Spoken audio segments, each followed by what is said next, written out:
আসসালামু আলাইকুম ভিউয়ার্স, আশা করি সকলেই ভালো আছেন। আজকে আমি আপনাদের সাথে শেয়ার করব একটি সুন্দর কিউট বেবি ফ্রক। এটার সবচেয়ে আকর্ষণীয় বিষয়টি হচ্ছে এর বডি ডিজাইনটা। সেলাই মেশিনের দ্বারাই সুন্দর এমব্রয়ডারি করে ডিজাইন করা হয়েছে। তো তার জন্য প্রথমে আমি ফ্রকের বডিটা কেটে নিব। এখানে বডি মেজারমেন্ট আমি স্ক্রিনে দিয়ে দিয়েছি, আপনারা লক্ষ্য করলে সেটা বুঝতে পারবেন। মাপ অনুসারে আমি বডিটা কেটে নিচ্ছি। এখানে ফ্রন্ট পার্ট এবং ব্যাক পার্ট একসাথে কাটার পরে আমি ব্যাক পার্টের মেজারমেন্ট পরে ঠিক করব। এখানে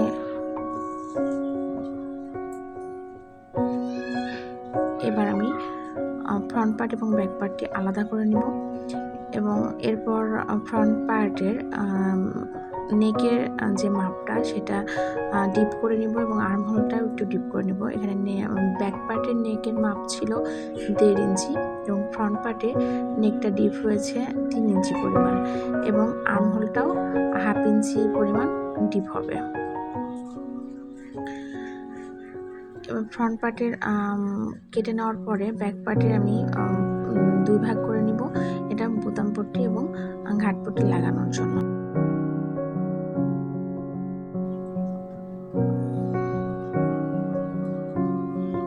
এবার আমি লোয়ার পার্ট অথবা কুচির জন্য যেটা নিয়েছি সেটা হচ্ছে 20 ইঞ্চি পরিমাণ চওড়া, 20-20 40 ইঞ্চি এবং হাইটটা নিয়েছি সেটা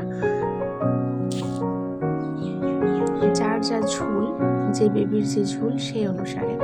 আর এখানে যে লম্বা সেটা 19 ইঞ্চি পরিমাণ নিয়েছি, যে কাপড়টা সেটা হচ্ছে বুকে একটা ফ্রিল দেওয়ার জন্য। এবার আমি বডিটা ডিজাইন করছি। বডি ডিজাইনের জন্য প্রথমে আমি পেন্সিল দিয়ে এটা এঁকে নিচ্ছি। আঁকার পরে আমি বডির উল্টো পাশে পেপার বক্রমটা পেস্টিং করে নিয়েছি আয়রনের মাধ্যমে এবং এখানে আমার লেসের কিছু ফুল প্রয়োজন আর সুতা।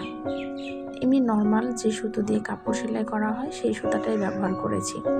তার জন্য প্রথমে আমি 3 তার করে নিয়েছি সুতাটা এবং ড্রয়িং অনুসারে আমি নর্মাল সেলাই দিচ্ছি ডাবল করে, তার মানে 3 6 তার করে যাচ্ছে একটা সেলাই, তাহলে দেখতে ভালো লাগবে।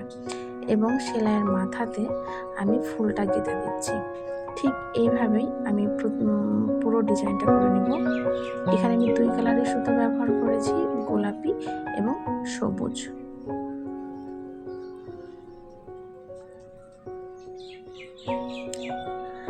যারা এমব্রয়ডারি পারেন না বা হাতের কাজ ভালো পারেন না কিন্তু মেশিনের কাজে এক্সপার্ট, তারা ইচ্ছে করলে বেবিদের ড্রেসে এই ডিজাইনটা করতেই পারেন। ডিজাইনটা আসলে অনেক বানানোর পরে অনেক সুন্দর লাগছে। এবং এরপরে প্রত্যেকটা ফুলের মাঝে একটা করে স্টোন আঠা দিয়ে বসিয়ে নেব, যাতে এটা দেখতে আরও বেশি আকর্ষণীয় লাগে। আমার বডি ডিজাইন করা শেষ। এরপরে আমি 2 পাশ দিয়ে ফ্রিল দিয়ে দিব।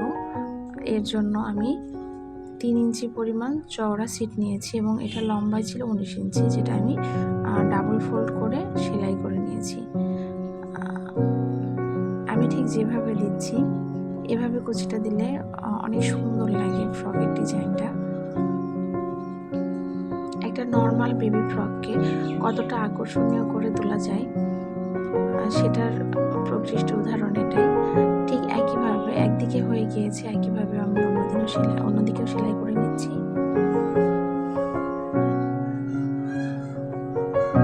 আমার 19 ইঞ্চি পরিমাণ লম্বা কাপড়টা পুরোপুরি লাগেনি, কুচি দেওয়ার পরে যেটুকু অংশ বাকি ছিল সেটা আমি কেটে ফেলেছি। এরপরে আমি আর্মহোল এবং গলা পট্টির জন্য ওরেপ কাপড় দিয়ে সেটা পট্টি লাগিয়ে নিয়েছি।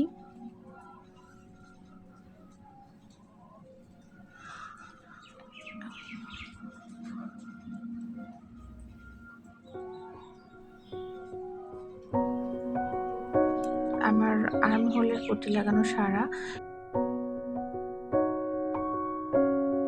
শোল্ডারের মাধ্যমে ব্যাক পার্ট এবং ফ্রন্ট পার্টটা জয়েন্ট করে নিব।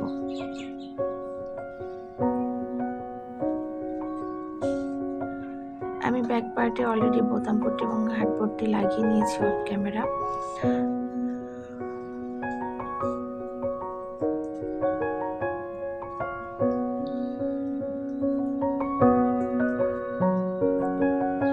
এরপরে যারা কুচি দিতে পারেন না তাদের জন্য একটা অভিনব পদ্ধতিতে আমি এখানে কুচি দিয়েছি। সেটা হচ্ছে প্রথমে নর্মাল সেলাই দিয়ে তারপরে সুতাটা টেনে ভাঁজ ভাঁজ করে নিয়ে যে কোমরের যে মাপ সেই পরিমাণ কুচিটা দিতে হবে এবং তারপরে বডির সাথে আমি ওটা জয়েন্ট করে নেব।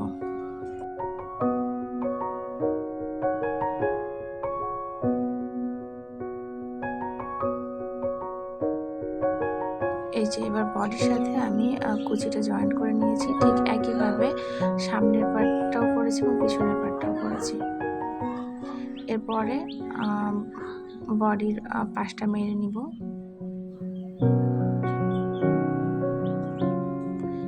আমি একটা ফিতা ব্যবহার করেছি, যেটা হচ্ছে বডি অ্যাডজাস্ট করতে সুবিধা হয় এবং পরলেও ভালো লাগে।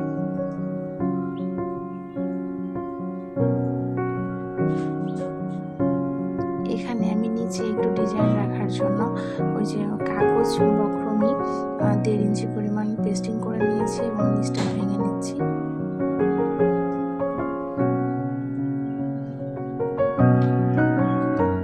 এরপরে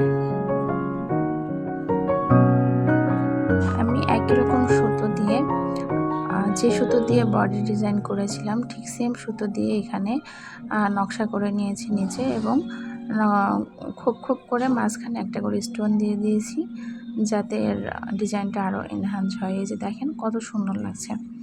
এই যে আমার ছোট্ট পরীটা ড্রেসটা পরেছে, কতটা সুন্দর লাগছে। আমার ভিডিও যদি আপনাদের ভালো লেগে থাকে তাহলে অবশ্যই একটি লাইক করে দেবেন এবং পরবর্তী ভিডিও দেখার জন্য আমার চ্যানেলটি সাবস্ক্রাইব করে রাখবেন। এখানে বাচ্চাদের অনেক সুন্দর সুন্দর ড্রেসের ভিডিও আমি পরবর্তীতে শেয়ার করব আপনাদের সাথে। ধন্যবাদ। আল্লাহ হাফেজ।